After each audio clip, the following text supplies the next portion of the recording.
قل إن صلاتي ونسكي ومحياي ومماتي لله رب العالمين. Say indeed my prayers, my rites of sacrifice, my living, my dying are for Allah, Lord of the world. বলুন নিশ্চয় আমার নামাজ, আমার কুরবানি, আমার জীবন ও মৃত্যু একমাত্র আল্লাহ তাআলার জন্য। তিনি বিশ্বজগতের প্রতিপালক। কুরবানি কুরবানি শুধু পশু জবাই নয়, কুরবানি হচ্ছে আল্লাহর সন্তুষ্টি অর্জনের জন্য নিজের ইচ্ছাকে কুরবানি করার প্রতীক।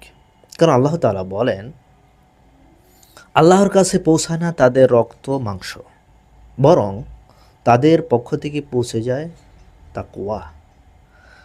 So don't show up your sacrifice. এটা স্যাক্রিফাইসটা আপনি শো আপ করেন না, কারণ তিনি অ্যাকসেপ্ট করেন না। অনলি অ্যাকসেপ্ট ইউর তাকওয়া। সমাজে অনেক আমি 90% বলতে পারি কুরবানি করা হয় শো আপের জন্য। কারণ অনেকে আছে ঋণগ্রস্ত, তারপরে কুরবানি দিচ্ছে। অনেকে আছে যে নামাজ রোজা ঠিক মতো করছে না, বাট কুরবানি দিচ্ছে এত টাকা দিয়ে, কারণ শো আপ। সো এটা আল্লাহ তাআলা অ্যাকসেপ্ট করেন না। জি, ভালো থাকবেন। আসসালামু আলাইকুম।